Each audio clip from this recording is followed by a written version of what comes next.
வணக்கம் மக்களே. இனிப்பு யாருக்கு தான் பிடிக்காது?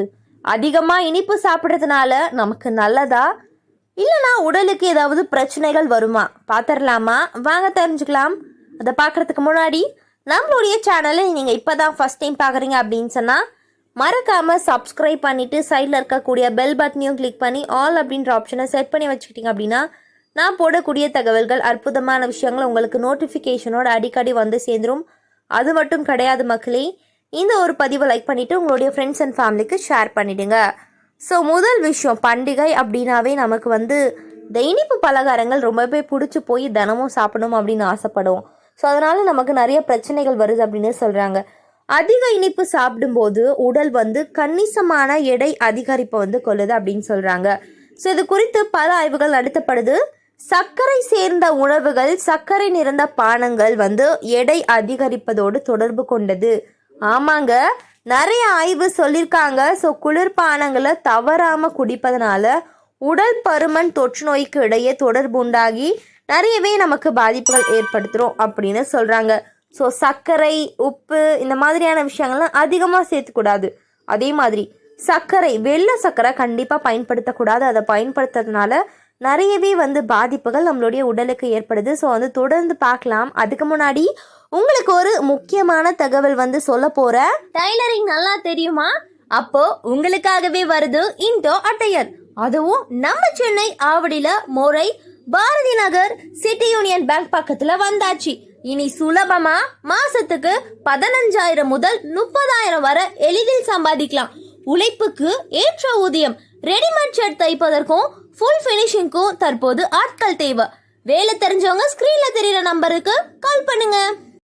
ஸோ நம்மளுடைய உடலில் பார்த்தீங்கன்னா சர்க்கரை சேர்த்துக்க கூடாது அப்படின்னு சொல்கிறதுக்கு காரணமே அந்த வெள்ளை சர்க்கரைனால அதிக உடல் எடை, நீரளவு அபாயம், எறும்பு முறிவு பிரச்சனை, பல நோய்களுடைய அபாயத்தை ஏற்படுத்துறது, இது மாதிரி நிறையவே பிரச்சனைகள் ஏற்பட்டிருக்கு.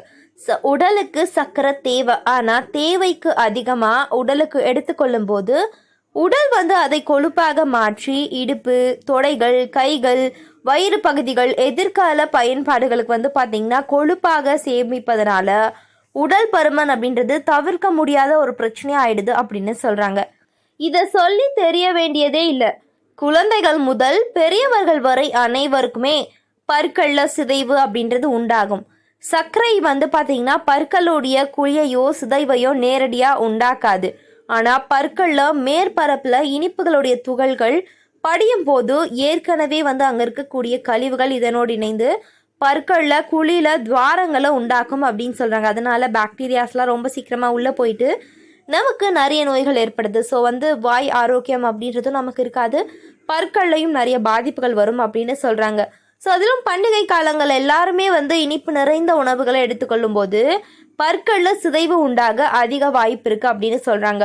அதிலும் ஏற்கனவே சிறிய அளவில் பாதிக்கப்பட்டிருக்கக்கூடிய பற்கள் இதனால் பெரிய அளவில் சேதத்தை சந்திக்கக்கூடிய வாய்ப்பு இருக்குது அப்படின்னு சொல்கிறாங்க. சர்க்கரை சேர்த்த உணவுகள் சரும ஆரோக்கியத்தோடைய சிக்கல்களை உண்டாக்குமா? வாங்க தெரிஞ்சுக்கலாம். அதாவது ஆராய்ச்சியாளர்கள் அதிக கிளைசமிக் குறியீடுகளுடன் சரும பிரச்சனைகளை உண்டாக்கக்கூடிய உணவுகளுக்குமான தொடர்பு பற்றி சொல்லும்போது பால் பொருட்கள், குறிப்பிட்ட உணவுகள் நிறைய விஷயங்கள் பார்த்திங்கன்னா உயர் கிளைசமிக் உணவு வகைகளை பார்த்திங்கன்னா ஆய்வு செஞ்சுருக்காங்க. ஸோ நிறைய கிளைசமிக் இன்ஸ்டன்ட் காணப்படுது அப்படின்னு சொல்லியிருக்காங்க. ஸோ இனிப்பு உணவுகள் பசியை அதிகரிக்கக்கூடியவை அப்படின்னு சொல்வதுண்டு. முன்னோர்களுடைய காலத்தில் தலைவாழை இலையில் முதல்ல பராமரிக்கப்படக்கூடிய உணவு உமிழ்நீரை சுரக்க செய்து ஜீரணத்தை செரிக்க செய்யும். இப்போது செயற்கை இனிப்புகளெல்லாம் நம்ம சாப்பிட்றோம். அதனால் அது நமக்கு பிரச்சனைகள் தான். அதிக அளவு இனிப்பு சாப்பிடும்போது மூளை பிரச்சனைகள் ஏற்படுதான். இது பார்த்திங்கன்னா நிறையவே ஆபத்தான விஷயங்களை ஏற்படுத்துது அப்படின்னு சொல்கிறாங்க. ஸோ அது மட்டும் கிடையாது, நீரிழிவுக்கு முந்தைய நிலை பிரச்சனை அதிக அளவு இனிப்பு சேர்க்கக்கூடிய பிரச்சனை தான். ஸோ நம்ம அதிகமாக சுகர் சேர்த்துக்கிட்டோம், இனிப்பு அதிகமாக பயன்படுத்துகிறோம் அப்படின்னா கண்டிப்பாக உங்களுக்கு சுகர் இருக்கும். ஸோ அதிக அளவு இனிப்பு சேர்க்கும் போது அதற்கு தேவையான இன்சுலின் அளவும் தேவை. உடல் ஆற்றலுக்கு குளுக்கோஸாக மாற்ற இது உதவும்.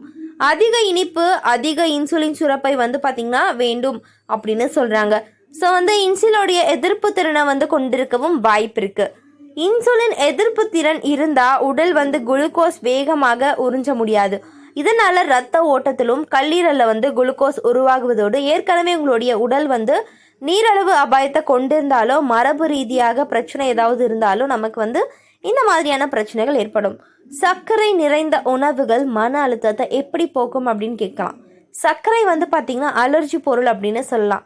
புரதங்கள் காய்கறிகளால் நிறைந்த உணவுகளை விட சர்க்கரையில் வந்து பார்த்திங்கன்னா நிறைந்த உணவுகள் அதிக வீக்கத்தை உண்டாக்குது. ஸோ வந்து நிறையவே வந்து சர்க்கரை நிறைந்த உணவுகள் எடுத்துக்கக்கூடாது அப்படின்றதான் முக்கிய ஒரு ரீசனாக சொல்கிறாங்க. ஸோ இப்போ இருக்கக்கூடிய எல்லா ஸ்வீட்ஸும் வந்து பார்த்திங்கன்னா சர்க்கரை அதிகமாக இருக்குது. நெய் கலந்து செய்கிறோம், வெல்லம் போட்டு செய்கிறோம் அப்படின்னு சொல்லுவாங்க. ஆனால் எல்லாமே வந்து சுகர் தான். அதுக்கப்புறம் தேன் மிட்டாய் வந்து நம்ம தயவு செய்து வாங்கியே சாப்பிடக்கூடாது. தேன் இருக்குன்னு சொல்லிட்டு அது ஃபுல்லாமே சர்க்கரை பாவு தான். அதனால் சர்க்கரை பாவு சாப்பிட்டா நமக்கு அவ்வளோ பிரச்சனைகள் வரும். ஸோ சர்க்கரை சேர்த்த உணவுகள் அதிகம் எடுத்துக்கொள்ளும் போது உடல் எடை மேலும் அதிகரிக்கக்கூடும் அப்படின்னு வந்து சொல்கிறாங்க. ஆனால் அதிக எடை கொண்டிருக்காவிட்டாலும் சர்க்கரை சேர்ந்த உணவுகள் இதய நோய் அபாயத்தை வந்து பார்த்திங்கன்னா ரொம்ப சீக்கிரமாக அதிகரிச்சிடும் அப்படின்னு சொல்கிறாங்க. ஸோ சர்க்கரையின் விளைவுகள் குறித்து நீண்ட காலமாக செய்யப்பட்ட ஆய்வு ஒன்றில் இதில் கலந்து கொண்டவர்கள் சர்க்கரையில் சுமார் 17 முதல் 21 வரை கலோரிகள் வந்து உண்டவர்களுக்கு 38% வரை இதய நோய் இறப்பு அபாயத்தை வந்து பார்த்திங்கன்னா கொண்டிருக்குது அப்படின்னு கண்டறியப்பட்டிருக்காங்க. ஸோ இவர்கள் சோடா சர்க்கரை சேர்க்கப்பட்ட பானங்களை தவிர்க்காமல் எடுத்துக்கொண்டவர்கள் அப்படின்னு சொல்கிறாங்க. ஆல்கஹால் கல்லீரை பாதிக்கக்கூடியது அப்படின்றது நமக்கே தெரியும். ஆனால் அதிக அளவு சர்க்கரையும் கல்லீரல் ஆபத்தை உண்டாக்கக்கூடும். அதிக இனிப்பு எடுத்துக்கொள்ளும் போது இது வந்து இரத்த ஓட்டத்திற்கும் கல்லீரலுக்கும் இடையில வந்து பார்த்திங்கன்னா அதிகமாகுது. ஸோ அதிக அளவு குளுக்கோஸ் ஆல்கஹால் அல்லாத கொழுப்பு கல்லீரல் நோய் மற்றும் ஆல்கஹால் அல்லாத அந்த ஸ்ட்ரோக் பிரச்சனைகள்லாம் வந்து உண்டாக்கும். ஸோ கல்லீரல் அப்படின்றது தன்னைத்தானே சுத்தம் செய்யக்கூடிய ஒரு விஷயம். ஆனால் இந்த நிலையில் கல்லீரல் வந்து தன்னைத்தானே குணப்படுத்த முயற்சிக்கும் போது அது சிரமமாகுது. இந்த குறைபாடு அமைதியான நோய் அப்படின்னே சொல்லலாம். ஸோ இது வந்து அறிகுறிகள் தீவிரமாகி மோசமாக வரை வந்து பார்த்திங்கன்னா நிறைய பிரச்சனைகள் ஏற்படுது. ஸோ அதிக ஸ்வீட்டோ அதிக சர்க்கரை நிறைந்த உணவுகளோ நமது குறுகிய மற்றும் நீண்ட கால நினைவுகளுடைய கடுமையான பாதிப்புகளை உண்டாக்கலாம். ஸோ வந்து ஒரேகான் மாநில பல்கலைக்கழகத்தில் வந்து ஒரு ஆய்வு நடத்தியிருக்காங்க. அதாவது சர்க்கரை நிறைந்த உணவுகள் நம்மளுடைய குறுகிய மற்றும் நீண்ட கால நினைவுகளை வந்து தக்க வைத்து கொள்ளக்கூடிய மூளை திறனை நேரடியாக பாதிக்கும் அப்படின்னு வந்து உறுதிப்படுத்தியிருக்காங்க. ஸோ ரத்தத்தில் அதிக சர்க்கரை வந்து முதுமை அல்லது அல்சைமர் நோய்க்கான ஒரு முன்னேற்றத்திற்கு இடைப்பட்ட ஒரு சிறிய பாதிப்பு. பொதுவாக நீரிழிவு வரும்போது உடல் பருமன் இரத்த அழுத்த கட்டுப்பாடு இந்த மாதிரியான பிரச்சனைகள்லாம் வந்து வரும். ஸோ இதெல்லாம் வந்து வராமல் பாதுகாத்துக்கிறது ரொம்பவே வந்து நல்ல விஷயம் அப்படின்னு சொல்கிறாங்க. அதனால் மக்களே நீங்கள் என்ன பண்ணுவீங்க ஏது பண்ணுவீங்க அப்படின்றது வந்து பிரச்சனை இல்லை. சர்க்கரை மட்டும் சாப்பிடாமல் இருங்க. ஸோ அதிகமாக வந்து அடிக்கடி வந்து ஸ்வீட் வந்து சாப்பிட்ணும் அப்படின்னு தோணுதா, அப்போ உங்களுக்கு வந்து பார்த்திங்கன்னா இந்த மாதிரியான பிரச்சனைகள் வரும் அப்படின்னு தான் வந்து சொல்கிறாங்க. ஸோ வந்து இனிப்புகளை அதிகமாக விரும்பி சாப்பிட்றவங்க கொஞ்சம் குறைச்சிக்கணும்.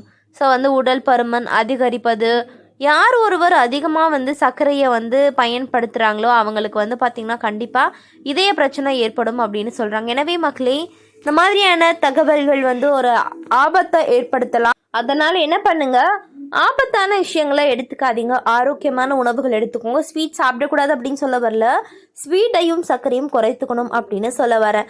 ஸோ இது போன்ற தகவல்கள் அற்புதமான விஷயங்களை தொடர்ந்து பார்க்கணும் கேட்கணும் அப்படின்னு சொன்னால் நம்மளுடைய சேனலை மறக்காமல் சப்ஸ்கிரைப் பண்ணிவிட்டு சைடில் இருக்கக்கூடிய பெல் பட்டனையும் கிளிக் பண்ணி ஆல் அப்படின்ற ஆப்ஷனை செட் பண்ணி வச்சுக்கிட்டீங்க அப்படின்னா நான் போடக்கூடிய தகவல்கள் அற்புதமான விஷயங்கள் உங்களுக்கு நோட்டிஃபிகேஷனோட அடிக்கடி வந்து சேர்ந்துடும். அது மட்டும் கிடையாது, இது போன்ற பல்வேறு தகவல்களை தொடர்ந்து பாருங்கள். உங்களுடைய ஃப்ரெண்ட்ஸ் அண்ட் ஃபேமிலிக்கு ஷேர் பண்ணுங்கள். அவங்களும் பார்த்துட்டு ஆரோக்கியமாக இருக்கட்டும். நன்றி, வணக்கம்.